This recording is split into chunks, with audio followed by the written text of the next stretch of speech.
Hechos 2 del 36 al 42. Ya están viendo ahí el tema que vamos a tratar esta tarde es recibe, participa y persevera. Recibe, participa y persevera. Vamos a ver. Está aquí en la Biblia, está aquí en este pasaje, así es que no se crean que me lo inventé. Vamos a dar lectura a la palabra de Dios. Lucas capítulo 2, versículos del 36 al... Dije Lucas, ¿verdad? Hechos. Los hechos de Lucas, no. Hechos capítulo 2, versículos del 36 al 40 y ya me da miedo, 42. Dice, sepa pues ciertísimamente toda la casa de Israel que a este Jesús a quien vosotros crucificasteis, Dios le ha hecho Señor y Cristo. Al oír esto, se compungieron de corazón y dijeron a Pedro y a los otros apóstoles, varones hermanos, ¿qué haremos? Pedro les dijo, arrepentíos y bautícese cada uno de vosotros en el nombre de Jesucristo para perdón de los pecados, y recibiréis el don del Espíritu Santo. Porque para vosotros es la promesa, y para vuestros hijos, y para todos los que están lejos, para cuantos el Señor nuestro Dios llamare. Y con otras muchas palabras testificaba y les exhortaba diciendo, sed salvos de esta perversa generación. Así que los que recibieron su palabra fueron bautizados y se añadieron aquel día como 3,000 personas. Y perseveraban en la doctrina de los apóstoles, en la comunión unos con otros, en el partimiento del pan y en las oraciones. Vamos a orar. Señor, te agradecemos por tu santa palabra y te pedimos, Padre, porque nos ayudes a comprenderla y también que podamos obedecerla. Padre, nos ponemos en tus manos, rogamos que tú nos bendigas y Señor, concédenos glorificarte porque eso es lo que queremos. Queremos que tu nombre sea exaltado en nuestra mente, en nuestro corazón, en nuestra vida. También Señor, que nos llenes de tu paz, que nos llenes de tu sabiduría, que nos llenes de tu presencia. Señor, en tus manos nos ponemos en el nombre de Cristo Jesús. Amén. Aquí tenemos un discurso, el discurso de Pedro. Y recordemos que Pedro da un discurso precedido, o estaba precedido por una manifestación sobrenatural, que es la manifestación del Espíritu Santo, y también por unas críticas. Las críticas son estas. Estos están borrachos. Y claro, entonces el apóstol Pedro, en respuesta a algo natural o sobrenatural, que es que venga el Espíritu Santo a ti, él tiene que actuar. Si tu vida está llena del Espíritu Santo, lo normal es que actúes, ¿no? Que no te quedes callado, que des testimonio de Cristo. Máxime cuando hay personas que te están criticando, que están diciendo, oye, estos están borrachos, que no entienden la diferencia entre uno tener al Espíritu Santo o estar lleno de alcohol. De hecho, luego Pablo nos dice, ¿no?, que no nos embriaguemos con vino, en lo cual hay disolución, sino que seamos llenos del Espíritu. Porque parece que ahí había una confusión. Y la confusión era esta, o tienes el gozo del Espíritu Santo o lo intentas imitar con la alegría o el gozo que te pueden dar las bebidas embriagantes, ¿no?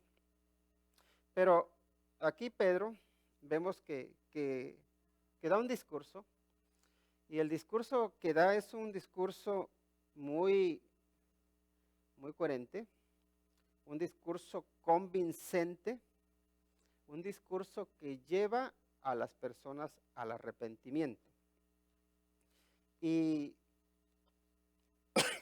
en la porción que nos ocupa, él lo que hace es declararlos culpables de la muerte de un inocente. Y eso en sí ya requiere valor. Que alguien te diga, tú eres culpable de alguien que falleció.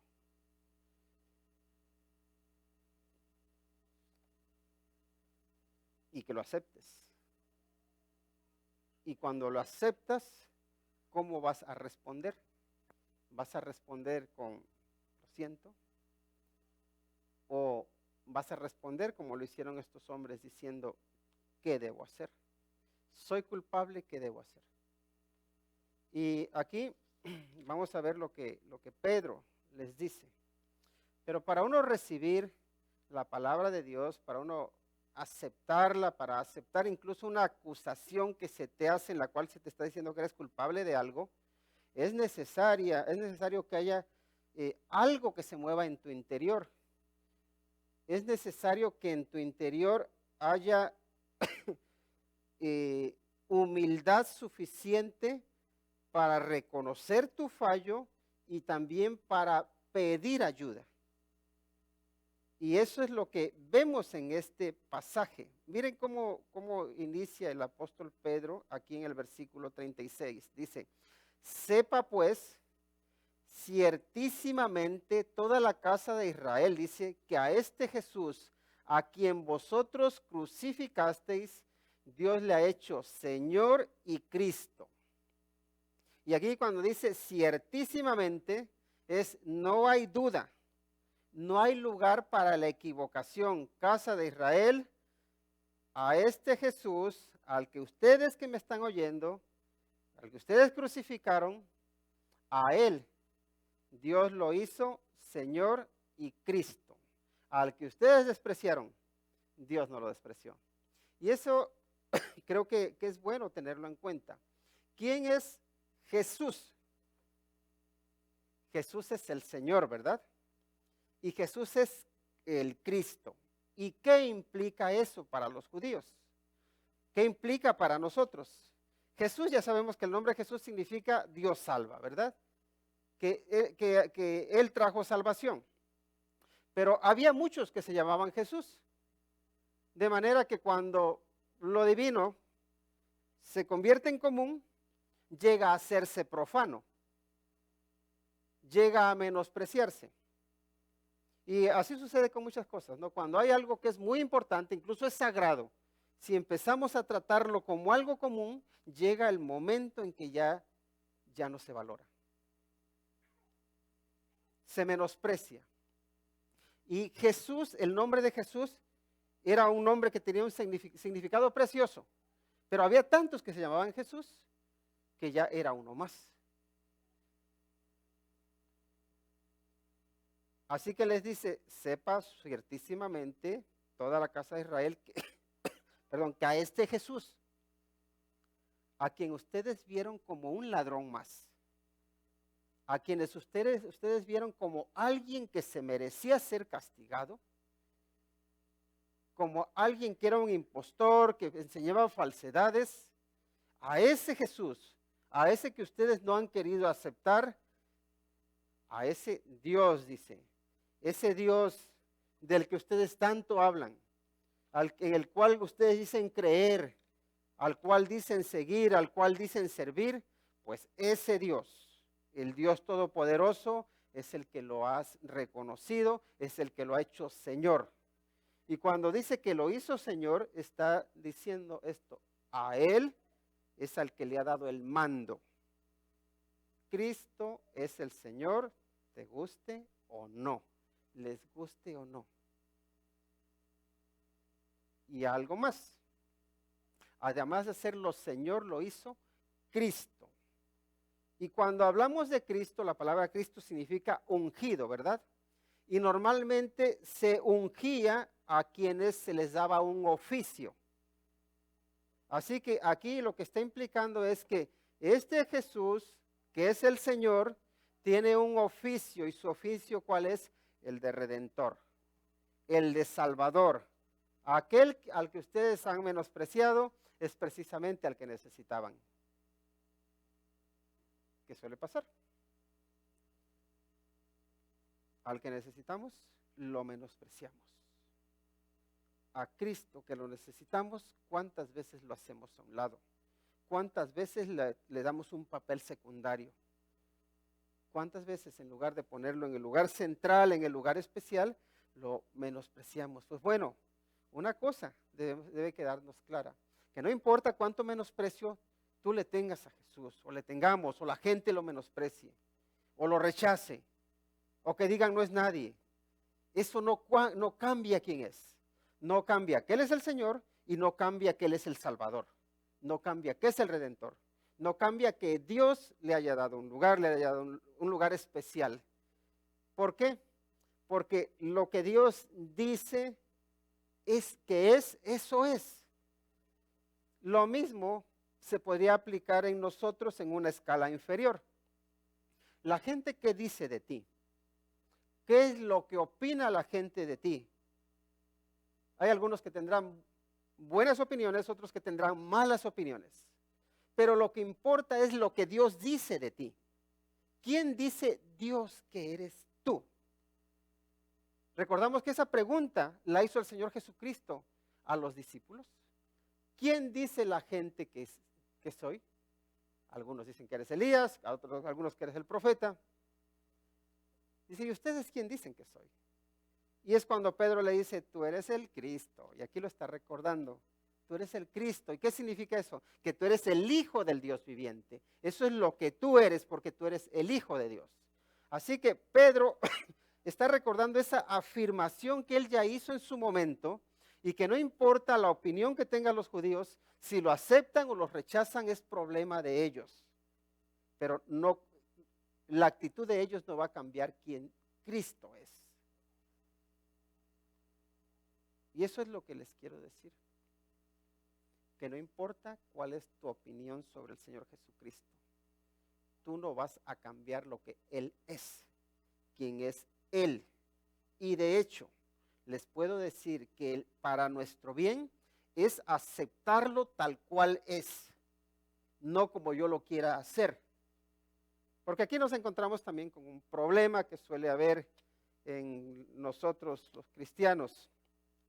Y es que a nosotros, hasta cierto punto, nos gusta ser hacedores de Dios.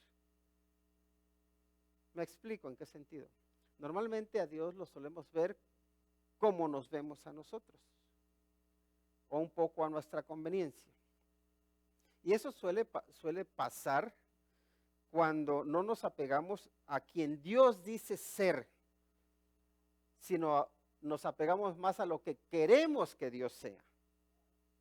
Y a veces nos formamos a un Dios perdonador que carece de ira, o a un Dios de ira que carece de perdón, a un Dios de verdad que no tiene misericordia, a un Dios de justicia que lo queremos hacer justiciero. Y hacemos de Dios un Dios que se adapta más a como soy yo que a como Él dice ser. Pero solamente les digo, si tú confías en ese Dios o en ese Cristo en el que te has formado, que te has hecho a tu imagen, estás adorando un ídolo. No estás adorando a Dios, estás siguiendo un ídolo, no estás siguiendo a Cristo. Ahora, el que tú te inventes cosas de Dios, el que nos inventemos cosas del Señor Jesucristo, no cambia quién es. Y no va a cumplir lo que nosotros pidamos porque nosotros creemos que Él es así.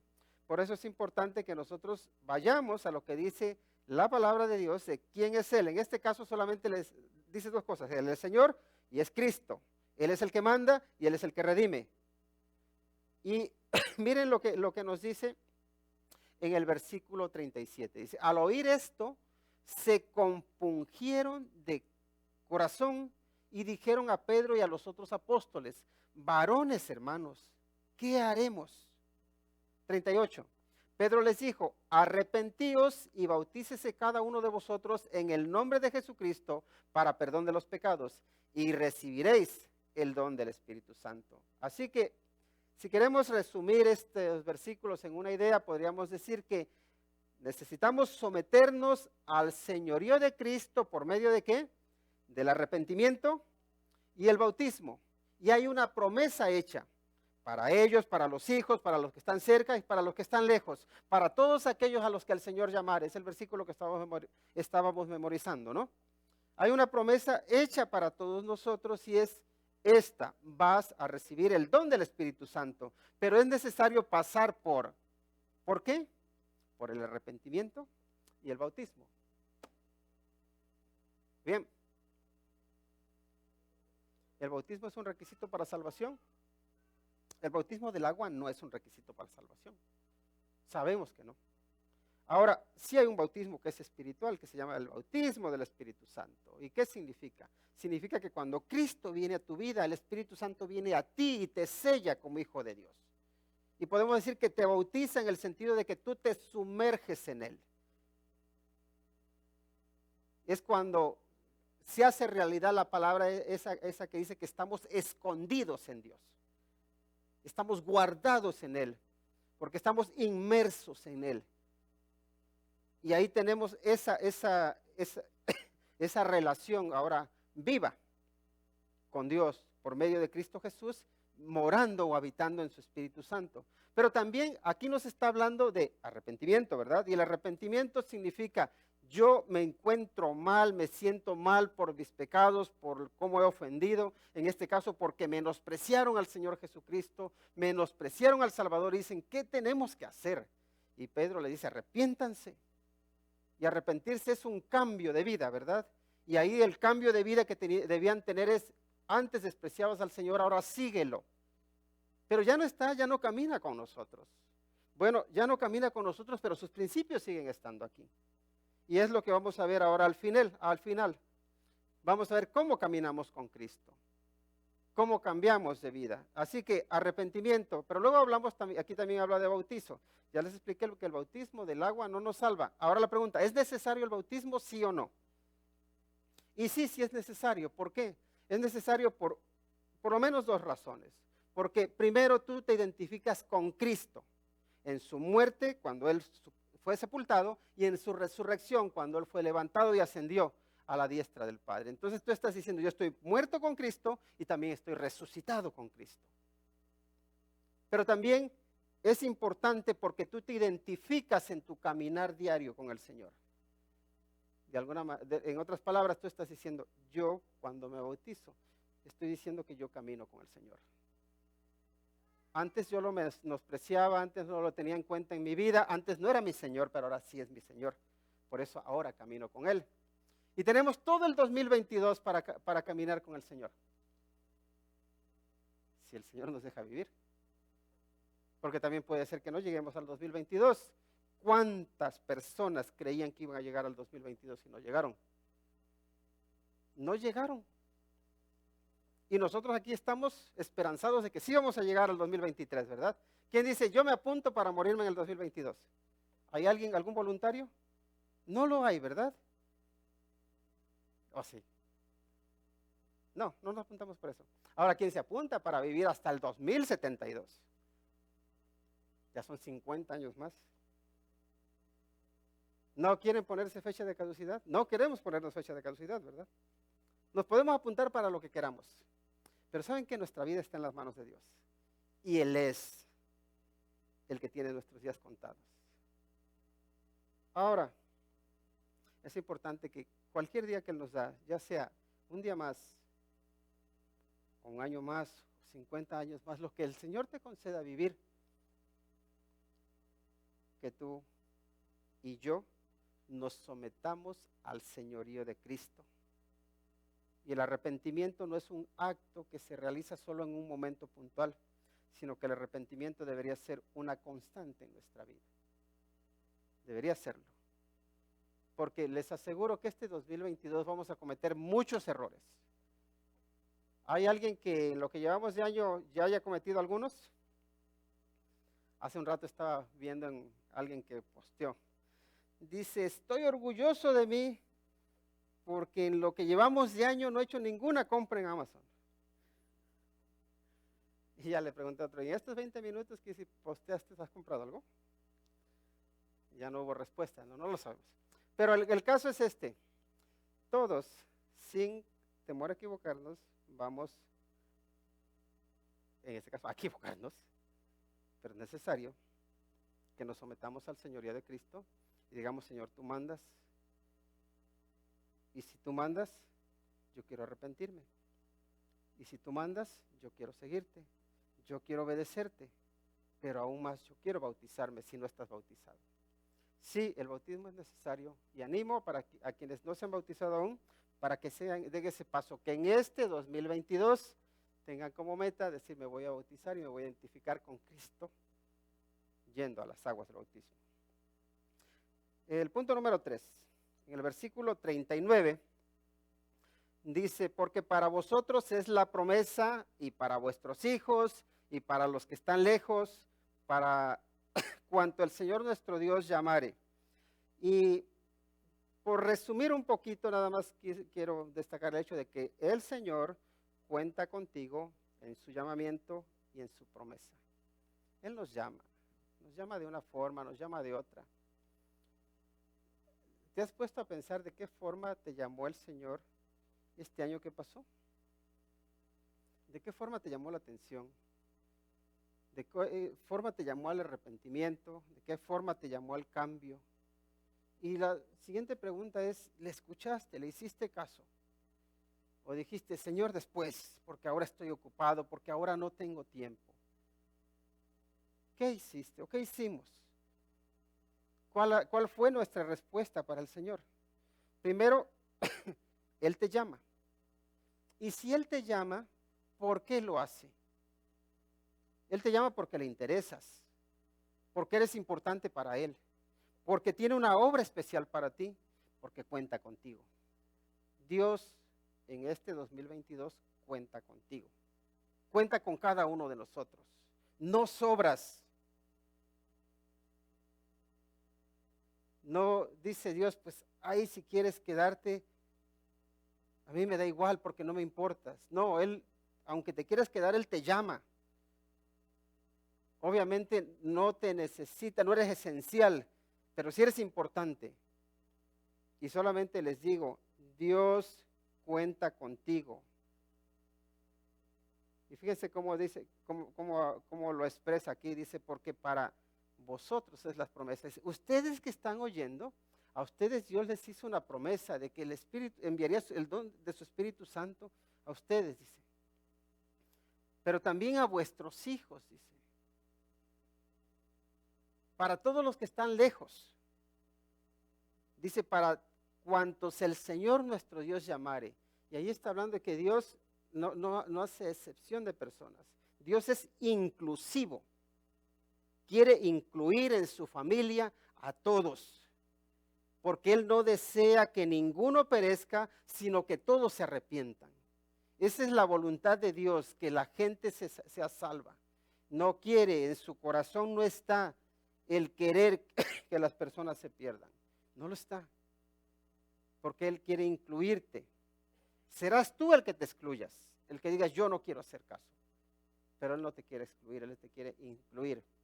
Y puede decir que llega a ser excluyente cuando tú dices no. Cuando tu respuesta a su llamado es una negativa. Entonces dice, bueno, no te voy a obligar. Es tu decisión. Tómala y lleva las consecuencias. El siguiente punto,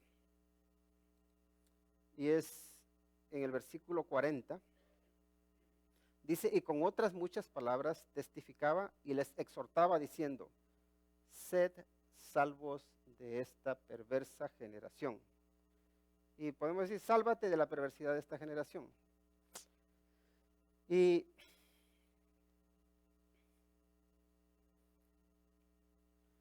el mundo tiene muchas cosas buenas, ¿verdad? Pero también tiene muchas cosas malas. Y aquí el apóstol a lo que está llamándolos es todos aquellos que despreciaron a Cristo, que dijeron que su sangre caiga sobre nosotros y sobre nuestros hijos, se han pervertido. No quieren oír, han endurecido su cabeza, han endurecido su corazón, prefieren la maldad.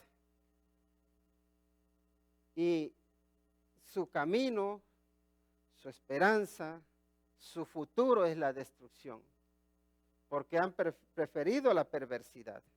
Y le dice, escápate de ellos, sálvate. no formes parte de ese grupo. Y aquí eso es un llamado a salir de algo, salir de aquello que te está destruyendo, de aquello que va en contra de tu bien. Sí va en contra de Dios, pero va en contra de tu propio bien. Y aquí es, sálvate de esta perversa generación. Porque ¿saben qué? En el tiempo de Pedro y en nuestro tiempo, la perversidad es atractiva. La maldad es atractiva, el pecado es atractivo, los vicios son atractivos. ¿O no? Te ofrecen placer, te ofrecen felicidad, te ofrecen muchas cosas que tú dices, oye, no está tan mal. Te ofrecen fama, te ofrecen incluso importancia, decir es que eres importante. Te ofrecen muchas cosas, pero si lo que los domina es la perversidad, el apóstol Pedro dice, escápate, salte de ahí. Porque van a ser destruidos, porque van hacia la muerte. Así que sálvate de la perversidad de esta generación. Y en los versículos 41 y 42, que sería nuestro punto número 5, nos dice, y con otras muchas palabras testificaba y les exhortaba diciendo,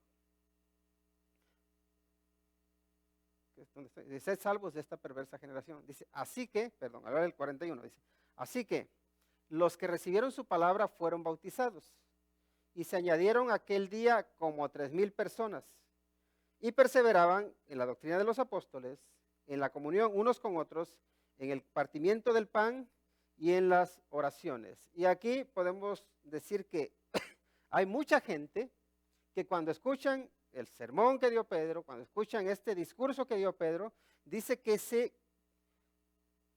añadieron como unas 3,000 personas. Y esas personas no solo se añadieron y dijeron ahí se quedan, sino que perseveraron. Y aquí podemos decir que de aquí sale el título de nuestra predicación, que es recibe. Ellos recibieron la palabra. Ellos se unieron, es decir, participaron de un grupo, salieron de un grupo de perversidad, de pecado, de maldad, y se unieron a un grupo donde estaba la salvación de Cristo. Así que recibe, dice, participa y persevera. El mensaje o el tema que tiene aquí la iglesia de Newport es, ¿cómo es? Come and connect, stay and grow, go and serve. Es ven, conéctate, crece y ve y sirve. Y es un poco eso lo que estamos buscando aquí nosotros. Que nosotros recibamos la palabra del Señor, que vengamos a tener una comunión con los hermanos, a tener una comunión principalmente con Cristo Jesús, y que perseveremos, que caminemos con Jesús, que seamos parte de su cuerpo, que seamos parte de su iglesia, porque eso es el cuerpo de Cristo, ¿no? Su iglesia. Y aquí, ¿cómo podemos unirnos a la piedad de Cristo? Y la palabra piedad a veces no se entiende muy bien, pero en realidad la idea de la piedad es esta: aseméjate a Dios. Y en inglés me gusta porque dice godly, ¿verdad? Una actitud que refleja a Dios, una actitud que refleja a Cristo Jesús. Y a eso los está invitando Pedro. Y la gente lo entiende. Así que ellos vienen y se unen a la piedad de Cristo. ¿Y de qué manera lo hacen? Lo hacen recibiendo su palabra. Lo hacen abandonando el pecado. Lo hacen bautizándose. Lo hacen perseverando en la doctrina de los apóstoles. Lo hacen perseverando en la comunión unos con otros. Lo hacen celebrando la cena del Señor y lo hacen orando sin cesar. Caminamos con Cristo, queremos caminar con Cristo, ¿verdad? En este 2022. Pero a veces, y especialmente algunos utilizando como pretexto el COVID, dicen, yo camino con Cristo, pero yo a la iglesia no aparezco. Y es respetable, es su decisión. Pero el que uno no aparezca por la iglesia, eso no nos exime de la necesidad de tener comunión con los hermanos, de tener comunión unos con otros. Cristo nos llamó a vivir en comunidad. Cristo nos llamó a vivir como iglesia. Porque ahí en el vivir como iglesia, ¿saben qué? Nos vamos moldeando, nos vamos perfeccionando. Algunos somos más cabezones que otros. Algunos somos más cerrados, algunos somos más difíciles de tratar. Pero ahí vamos moldeándonos. Como dice Proverbios, ¿no? Que el hierro con el hierro se afila. Pues el Señor quiere afilarnos. Y no nos llama para que nos afilemos ahí en los monasterios, como sucedió con ese movimiento monástico que hubo. No. Porque ellos dijeron, yo no me quiero mezclar con el mundo, yo no quiero saber nada de la gente, porque para mí son piedras de tropiezo, por tanto me voy a ir a hacer mi monasterio, voy a vivir allá encerrado y no voy a tener trato con nadie. De esa manera voy a concentrarme solamente en Dios y así no voy a pecar. Pero si ese fuese el ideal cristiano, si ese fuese el ideal de Cristo, entonces el Señor Jesús habría sido un monje, un asceta, que habría vivido allí, recluido, apartado de la gente. Pero él no hizo eso, él se mezcló, él vivió con los pecadores. Y yo sé que los que estamos aquí somos todos pecadores. Y porque somos pecadores, tenemos roces, tenemos diferencias, pero que no sea eso lo que nos lleve. Que sea nuestro amor por Cristo, que sea nuestro compromiso con Cristo, que caminemos con Él como iglesia. Así que únete a Cristo y camina con su iglesia.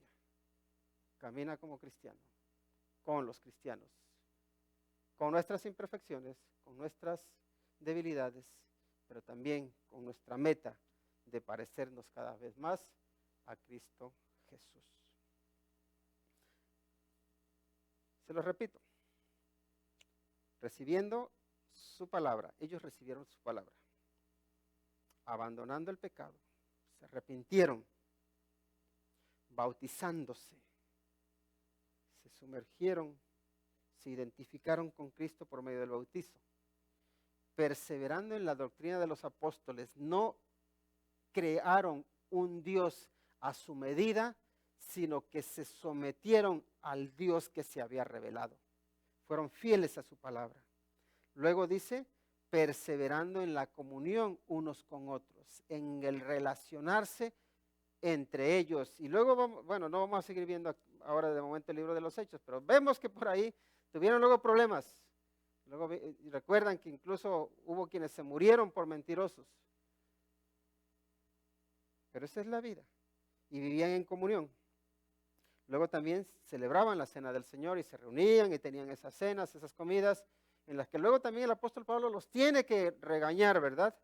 Pero ahí estaban perseverando, tenían comunión los unos con otros. No les digo que la comunión vaya a ser siempre fluida, siempre de mucha alegría, también será de confrontación, pero que sea para edificación. Y luego también dice que orando sin cesar, porque ellos perseveraban en las oraciones. Y una iglesia, para que sea fuerte, tiene que ser una iglesia que ora. Si no oramos, nuestra vida, nuestra comunión con Dios está por los suelos. Y si no está por los suelos ahora, caerá enseguida. Así que vamos a orar. Padre, te damos las gracias porque estás aquí, porque tú nos hablas, porque tú, Señor, nos llamas. Y nos llamas para que caminemos contigo. No para que solamente digamos sí por un momento y luego nos olvidemos de ti, sino para que digamos sí siempre que tú nos llamas la atención, siempre que tú nos enseñas, siempre que tú nos instruyes. Padre, por esa razón, te pedimos que ahora que iniciamos un año nuevo, te pedimos que tú nos concedas caminar contigo, caminar con tu iglesia, caminar en los pasos de Jesús. Pues te lo rogamos por su nombre. Amén.